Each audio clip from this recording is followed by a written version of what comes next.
Hello my dear students, welcome to your master chem channel. कैसे हैं प्यारे बच्चों? Very good.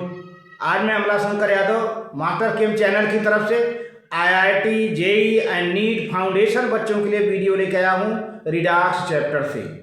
प्यारे बच्चों, आज के चैप्टर में हमारा ये डिस्कशन होगा कि इलेक्ट्रोकेमिकल सेल प्यारे बच्चों, और जिसको गैल्वानिक सेल भी कहते हैं। इलेक्ट्रोकेमिकल सेल या गैल्वानिक सेल या वोल्टैइक सेल, देखिए दोनों बात एक ही है। तो जैसा कि मैंने डायरेक्ट रिएक्शन, इनडायरेक्ट रिएक्शन बताया था। डायरेक्ट रिडॉक्स रिएक्शन जो कि एक ही कंटेनर में होता है, इनडायरेक्ट रिडॉक्स रिएक्शन जो कि अलग अलग कंटेनर में होता है। तो प्यारे बच्चों, इससे रिलेटेड जो है क्वेश्चन भी जो आए हुए हैं आईआईटी, जेई में, नीट में, उसका भी हम डिस्कशन लास्ट में करते हैं। हाँ प्यारे बच्चों, इलेक्ट्रोकेमिकल सेल या गैल्वानिक सेल या वोल्टैइक सेल कहते हैं। इसे पॉइंट वाइज में समझते जाएं। डायग्राम भी आपको मिलेगा यहाँ पर। देखिए, an electrochemical cell or simply chemical cell कहते हैं इसको, या इलेक्ट्रोकेमिकल सेल या केमिकल सेल कहिए, may be defined as a device to convert chemical energy into electrical energy during indirect redox reaction. तो प्यारे बच्चों, मैंने कहा था कि इलेक्ट्रोकेमिकल रिएक्शन में इनडायरेक्ट रिएक्शन होता है, क्योंकि इलेक्ट्रोकेमिकल सेल में कैथोड और एनोड अलग अलग कंटेनर में पड़े होते हैं। और यहाँ पर सबसे बड़ी बात यह है कि यह केमिकल एनर्जी को इलेक्ट्रिकल एनर्जी में कन्वर्ट करता है। इसको आप नोट कर लें। जो है कौन सा सेल? इलेक्ट्रोकेमिकल सेल, या इसी को गैल्वानिक सेल कहिए, या वोल्टैइक सेल कहिए, या सिंपली केमिकल सेल कहिए। यह केमिकल एनर्जी को इलेक्ट्रिकल एनर्जी में चेंज कर देता है, कन्वर्ट कर देता है। पहले पॉइंट में ये आपको जानकारी मिली। दूसरे पॉइंट में प्यारे बच्चों, इलेक्ट्रोकेमिकल सेल आखिर गैल्वानिक सेल, वोल्टैइक सेल नाम क्यों पड़ा? Electrochemical cell are also called galvanic cells or voltaic cells after the name of scientist Luigi galvanic. 1780 में लुइगी गैल्वानिक ने गैल्वानिक सेल बनाया, इसलिए इसका नाम गैल्वानिक सेल पड़ गया। और वहीं वोल्टैइक सेल एक दूसरा नाम है इसी का। एलिसांड्रो वोल्टा ने 1800 में जो वोल्टैइक सेल बनाया, इसलिए उनके नाम पर वोल्टैइक सेल कहते हैं। तो अलग अलग साइंटिस्ट हैं। लुइगी गैल्वानी ने जो सेल बनाया उसको कहते हैं गैल्वानिक सेल। एलिसांड्रो वोल्टा ने जो सेल बनाया उसको कहते हैं वोल्टैइक सेल। इन सब का नेम है इलेक्ट्रोकेमिकल सेल, है ना। तो who were the first 2 person experiments on the conversion of chemical energy into electrical energy. ये दोनों साइंटिस्ट मिलकर के केमिकल एनर्जी को इलेक्ट्रिकल एनर्जी में बदला, चेंज किया। अच्छा, वहीं पर एक और सेल है इलेक्ट्रोलाइटिक सेल। प्यारे बच्चों, इसमें डायरेक्ट रिएक्शन होता है, क्योंकि इसके कैथोड और एनोड जो है दोनों इलेक्ट्रोड एक ही कंटेनर में होते हैं। इट कन्वर्ट्स इलेक्ट्रिकल एनर्जी, देखिए यहाँ पर जस्ट उल्टा है। यह electrical energy into chemical energy में कन्वर्ट करता है। यह इलेक्ट्रिकल एनर्जी को केमिकल एनर्जी में कन्वर्ट करता है ड्यूरिंग डायरेक्ट रिडॉक्स रिएक्शन। प्यारे बच्चों, अब देखिए यहाँ पर ये है इलेक्ट्रोकेमिकल सेल, या इसको गैल्वानिक सेल भी कहते हैं, इसको वोल्टैइक सेल कहते हैं। देखिए प्यारे बच्चों, ये राइट साइड है और राइट साइड कैथोड होता है। इसमें कैथोड का चिन्ह पॉजिटिव होता है। पहले मेन पॉइंट, इसमें कैथोड का चिन्ह पॉजिटिव होता है और एनोड का चिन्ह निगेटिव होता है। अब इसमें कापर राड है और इसमें कापर सल्फेट का सलूशन है। अब यहाँ पर जिंक सल्फेट है, जिंक का राड है। अब इसको ले जाकर के वोल्ट मीटर या मीटर से जोड़ देते हैं और यू शेप का साल्ट ब्रिज लगा देते हैं। साल्ट ब्रिज में इनर्ट इलेक्ट्रोलाइट भरा होता है। प्यारे बच्चों, होता यह है कि जब यहाँ पर एनोड पर ऑक्सीडेशन होता है, तो देखिए यहाँ पर एक एरो बना है, देख रहे हैं ना। यह जिंक राड से जिंक आयन के रूप में सलूशन में आ जाता है। देखिए एरो है ना, इसी राड से जिंक आयन अपना इलेक्ट्रॉन यहीं पर छोड़कर जिंक आयन के रूप में सलूशन में आ जाता है। आप बहुत ध्यानपूर्वक नोट करें प्यारे बच्चों। ये जो जिंक रॉड है, जिंक का तो बना ही है। अब यह जिंक रॉड अपना इलेक्ट्रॉन देखिए यहीं पर छोड़ दिया है ना, और जिंक आयन के रूप में सलूशन में आ गया, और खुद ये सलूशन जिंक सल्फेट का बना है, तो इससे भी जिंक आयन बनते हैं, इससे भी जिंक आयन बनते हैं। यहाँ पर जो जिंक सल्फेट है वो भी जिंक आयन बना रहा है, और रॉड से भी जिंक आयन बढ़ रहा है। इस तरह से जिंक आयन का कंसंट्रेशन यहाँ बढ़ता जाता है प्यारे बच्चों। और उसी तरह से देखिए कापर रॉड है ना, तो कापर रॉड में कापर सल्फेट सलूशन है, कापर सल्फेट से कापर आयन बनेगा और सल्फेट आयन बनेगा।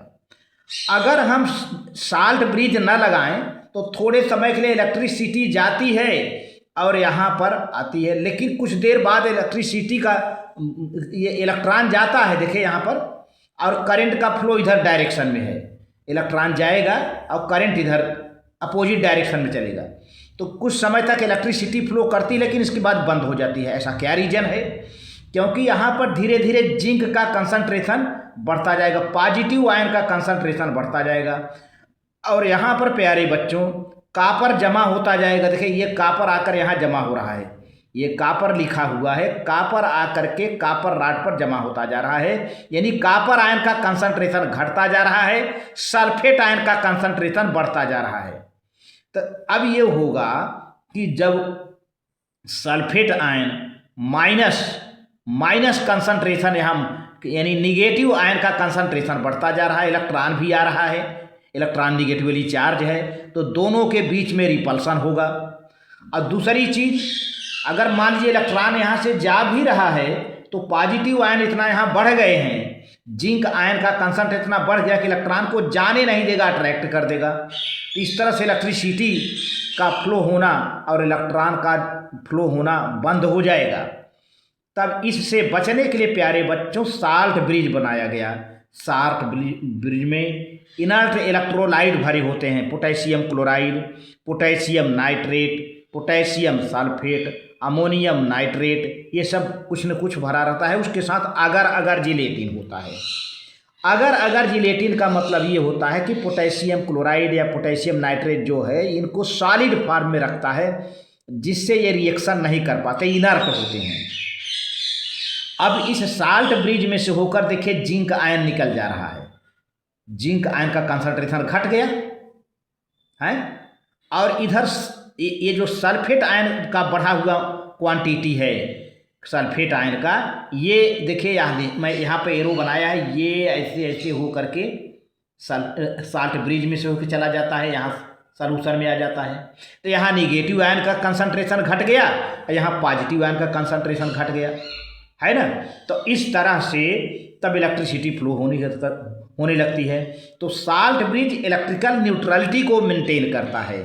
और इसमें देखिए पोटेशियम आयन भी इधर आ रहा है, जो कि ये जो इनर्ट इलेक्ट्रोलाइट हैं केमिकली इनर्ट हैं, केमिकल रिएक्शन में पार्टिसिपेट नहीं करते, है ना।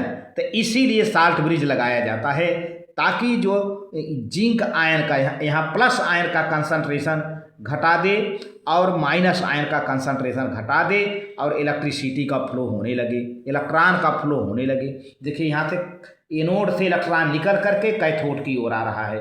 अब इस इलेक्ट्रॉन को देख करके ये कापर आयन यहाँ जाएगा और इसके ऊपर जमा हो जाएगा, कापर आयन जमा हो जाएगा, और ये जिंक रॉड धीरे धीरे पतला होता जाएगा। तो देखिए अब यहाँ पर ये राइट साइड है, इधर चूँकि जिंक इलेक्ट्रॉन देकर जिंक आयन के रूप में आ रहा है, तो यहाँ ऑक्सीडेशन हो रहा है। कापर आयन इलेक्ट्रॉन लेकर कापर मेटल में कन्वर्ट हो रहा है, तो यहाँ रिडक्शन हो रहा है। ये लेफ्ट बीकर है, ये राइट बीकर है, हाफ सेल ये है, हाफ सेल ये है।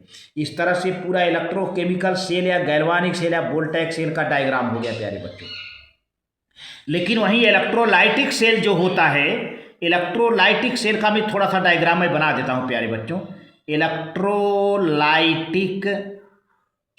सेल, यहाँ पर क्या होता है, ये जो एनोड होता है, इसका एनोड ये होता है प्यारे बच्चों पॉजिटिव चिन्ह का, एनोड पॉजिटिव होता है, और यहाँ पर जो इसका कैथोड होता है ये निगेटिव होता है कैथोड, बस यही अंतर है।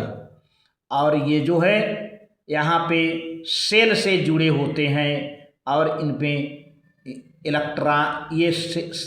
जो है इलेक्ट्रिसिटी सप्लाई होती है। अब आप देख रहे हो कि एक ही कंटेनर में दोनों एनोड और कैथोड पड़े हुए हैं एक ही कंटेनर में। अब यहाँ एनोड और कैथोड अलग अलग कंटेनर में पड़े हैं तो इलेक्ट्रोलाइटिक है। यहाँ पे प्यारे बच्चों डायरेक्ट रिएक्शन होता है। कैसा होता है? Direct reaction, direct redox reaction होता है। और यहाँ पर इनडायरेक्ट होता है। यहाँ पर इनडायरेक्ट मैंने बता चुका है, इनडायरेक्ट रिडॉक्स रिएक्शन होगा। यहाँ पर रिडॉक्स रिएक्शन होता है। अब चलते हैं कुछ बातें। Each beaker constitute a half cell, मैंने पहले बता दिया कि हर एक बीकर अलग अलग जो नहीं है हाफ सेल बनाता है। It is also called as an electrode या रिडॉक्स कपल। ये जो इलेक्ट्रोड कहते हैं इसको या रिडॉक्स कपल, मैंने पहले बता दिया, चाहे इसको इलेक्ट्रोड कहो चाहे रिडॉक्स कपल कहो प्यारे बच्चों। Redox couple may be defined as a combination of oxidized or reduced form of same substance taking part in oxidation or reduction of reaction which occur in the separate beaker। Redox couple जो होते हैं ये अलग अलग participate करते हैं oxidation में, reduction में, और सेपरेट बीकर में ऑक्सीडेशन होता है, सेपरेट बीकर में रिडक्शन होता है। यहाँ पर प्यारे बच्चों एक ही बीकर में, इलेक्ट्रोलाइटिक सेल में एक ही बीकर में ऑक्सीडेशन होगा, उसी में रिडक्शन भी होगा।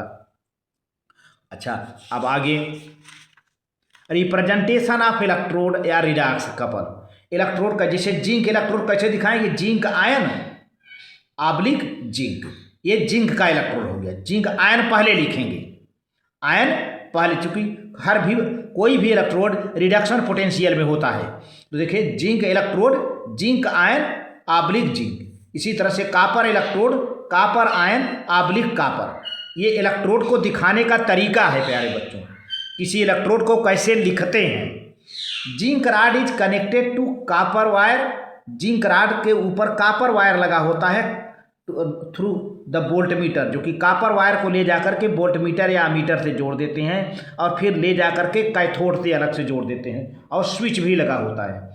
द टू सॉल्यूशंस यानी zinc sulphate and copper sulphate are connected by U shaped salt bridge. मैंने अभी डायग्राम में दिखाया है जो है, which provide electric contact between two solutions without allowing them to mix with each other।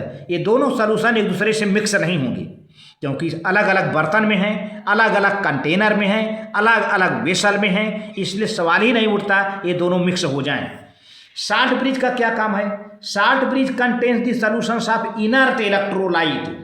इसमें salt bridge के भीतर इनर्ट इलेक्ट्रोलाइट भरा रहता है, जैसे potassium chloride, potassium nitrate, potassium sulphate, ammonium nitrate etcetera in agar आर्जिलेटिव। अब अगर की क्या ज़रूरत पड़ी? अगर प्यारे बच्चों ये जो पोटेशियम क्लोराइड है, पोटेशियम नाइट्रेट है, पोटेशियम सल्फेट है, इनको सॉलिड फॉर्म में बनाए रखता है ताकि इनके आयन मूव न करने पाएँ, इनर्ट रहें और रिएक्शन न कर पाएँ। एंड इनर्ट इलेक्ट्रोलाइट का देखिए यहाँ पर डिफिनेशन दे रहा हूँ, पॉइंट में बहुत इंपॉर्टेंट है, नोट करने लायक। इनर्ट इलेक्ट्रोलाइट कभी कभी पूछा जाता है कि भाई इनर्ट इलेक्ट्रोलाइट है तो क्या क्यों हो गया? वो is one whose ions do not take part in the redox reaction. ऐसे इनर्ट इलेक्ट्रोलाइट जिसके आयन रिडॉक्स रिएक्शन में पार्टिसिपेट नहीं करते हैं, and also do not react with solution से रिएक्ट नहीं करते। आप the electrodes taken in two beakers, दोनों बीकर में जो सॉल्यूशन है उनसे भी कोई रिएक्शन ये नहीं करते इनर्ट इलेक्ट्रोलाइट के आयन।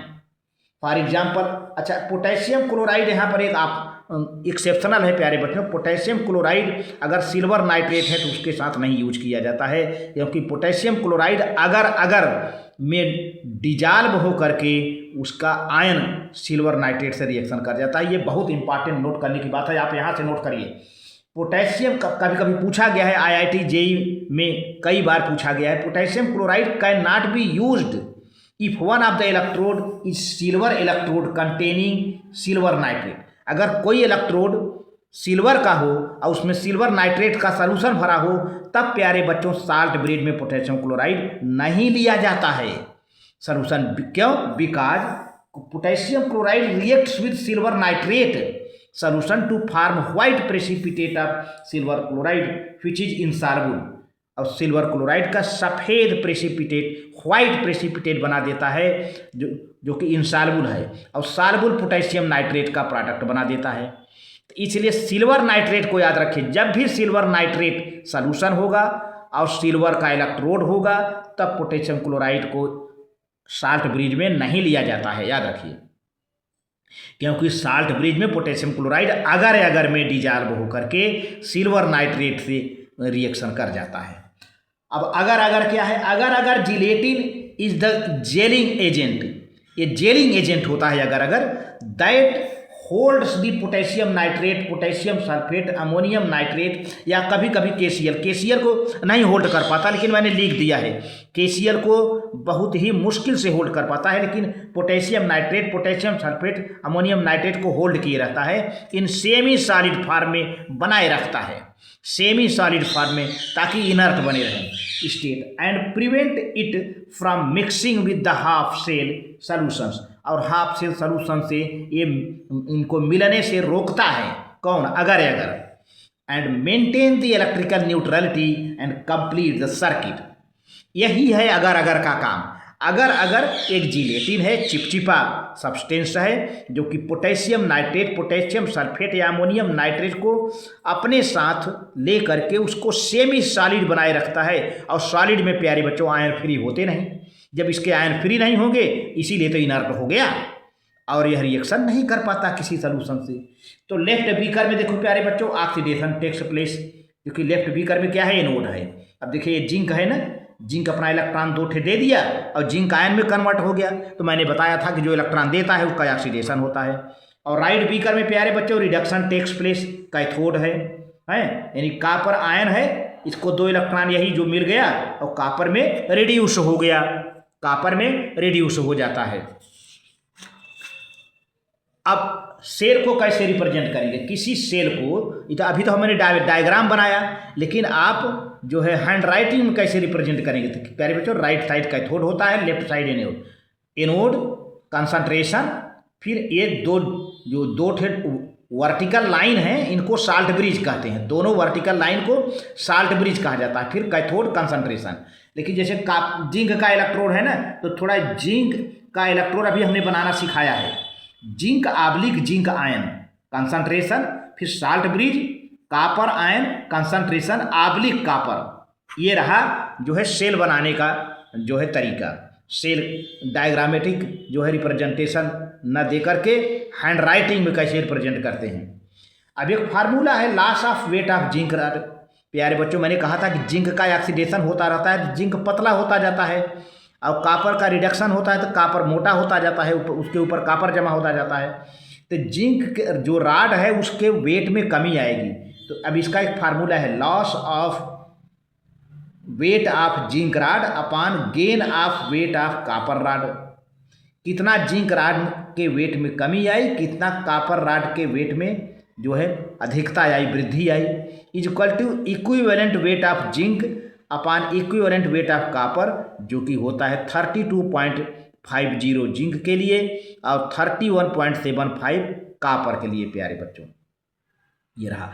अब देखिए क्वेश्चन, ये जो NEET ये नीट में आया है, नीट में देखिए column match column 1 with column 2 for the oxidation state of central atom. तो प्यारे बच्चों ये कॉलम 1 है, ये कॉलम 2 है, यहाँ पर देखिए क्रोमेट आयन है, मैग्नेट आयन है और VO3 माइनस है, FeF6 माइनस है ना। तो अब देखिए इसको हम मैच कराते हैं, अभी इसका कैलकुलेशन है। अब सेंट्रल एटम, इसमें क्या है, सेंट्रल एटम क्रोमियम है, इसमें मैंगनीज है, इसमें वेनाडियम है, इसमें आयरन है, इनका ऑक्सीडेशन स्टेट यहाँ पे लिखा हुआ है, आपको मैच कराना है। तो पहला प्यारे बच्चों क्रोमियम का जो है, क्रोमियम का ऑक्सीडेशन स्टेट +6 होता है, मैं मैच करा दे रहा हूँ। अभी इसका कैलकुलेशन करा देते हैं आपका। Cr2O7-2 में क्रोमियम का ऑक्सीडेशन स्टेट क्या है, +6, और MnO4- में Mn का ऑक्सीडेशन प्यारे बच्चों ये होता है 7 होता है। देखिए मैं मैच करा दे रहा हूँ, 7 हो जाता है। और VO3- में वेनाडियम है। वेनाडियम का ऑक्सीडेशन स्टेट प्यारे बच्चों ये 3 होता है, ये हो जाएगा ए, वेनाडियम का 3 होता है। और यहाँ पे जो चौथा है आयरन, आयरन चौथा है Fe(F)63 में आयरन का ऑक्सीडेशन स्टेट, सॉरी वेनाडियम का ऑक्सीडेशन स्टेट प्यारे बच्चों सी होगा, गलत है। वेनाडियम का ऑक्सीडेशन स्टेट ये 5 होगा, ठीक है, ये नहीं रहेगा। वेनाडियम का ऑक्सीडेशन स्टेट 5 होगा, है ना। और आयरन का ऑक्सीडेशन स्टेट हो जाएगा, आयरन का ऑक्सीडेशन स्टेट ए हो जाएगा। ध्यान दीजिए, आयरन का ऑक्सीडेशन स्टेट 3 हो जाएगा और वेनाडियम का ऑक्सीडेशन स्टेट 5 हो जाएगा। ठीक है, ये वेनाडियम का नहीं है, ये वेनाडियम का देखिए जा रहा है। अब इसको हम कैलकुलेशन करवा देते हैं आपको। यहाँ पर देखिए ये Cr2O7 है, तो क्रोमियम का 2x लेते हैं, 2 क्रोमियम है, 2x प्लस 7 इंटू ऑक्सीजन का -2 होता है, इक्वल टू -2 माइनस चार्ज है, ये लगा दिया। 2x 7 2 जा 14 इक्वल टू -2, इसको साइड चेंज कर देंगे, 2x -2 प्लस 14 इक्वल टू +12 हो जाता है, +12 12। अब x इक्वल टू +12/2 +6 आ गया आंसर। अब Mn(O4) माइनस में देखिए Mn का x ले लिया, ऑक्सीजन का -2 होता है, कितना ऑक्सीजन है 4 इंटू -2 इक्वल टू -1, एक चार्ज है, ये ले लिया। फिर x 4 2 जा 8, x -8 इक्वल टू -1, 8 को उधर ले जाइए, x equal to -1 plus 8 equal to +7, ये आंसर हो गया। और वेनाडियम का देखिए VO3-1, तो वेनाडियम का हमने x ले लिया और +3 ऑक्सीजन है, 3 ऑक्सीजन है, और -2 इक्वल टू -1, तो 3 2 जा 6, -6 इक्वल टू -1, साइड चेंज कर लिया, तो x equal to -1 plus 6 equal to +5 हो जाएगा। और Fe(F6-3 है ना, तो इसमें फ्लोरीन का प्यारे बच्चों -1 लेते हैं, फ्लोरीन का फ्लोरीन 3 का। तो यहाँ देखें Fe का x ले लिया आयरन का, और 6 है तो 6 इंटू -1 इक्वल टू -3 ले लिया। तो अब ये 6 1 जा 6 -6 इक्वल टू -3, साइड चेंज कर दिया, -3 प्लस 6 इक्वल टू +3 हो जाएगा, ये रहा। तो इस तरह से रहा।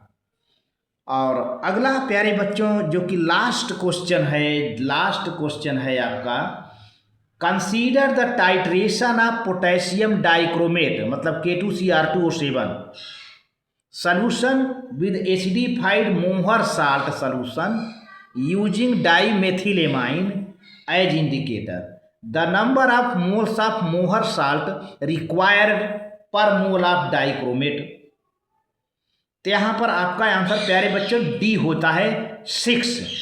नंबर ऑफ मोल मोहर साल्ट के कितने होंगे 6।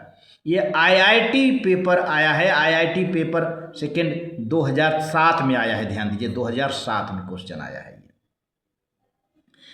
अब देखिए पहले देखिए तो मोहर साल्ट का देखिए ये होता है ऑक्सीडेशन, Fe पर 2 प्लस Fe पर 3 प्लस 1 इलेक्ट्रॉन है, क्या है 1 इलेक्ट्रॉन, ठीक है।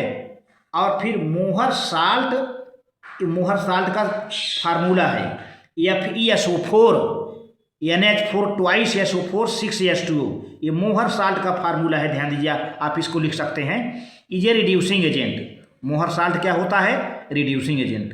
तब पोटेशियम डाइक्रोमेट क्या होगा ऑक्सीडाइजिंग एजेंट। तो मोहर साल्ट एक रिड्यूसिंग एजेंट है इन्वॉल्विंग 1e इलेक्ट्रॉन, 1 इलेक्ट्रॉन देखिए एक ही तो है, यहाँ पर 1 इलेक्ट्रॉन है, 1 इलेक्ट्रॉन है।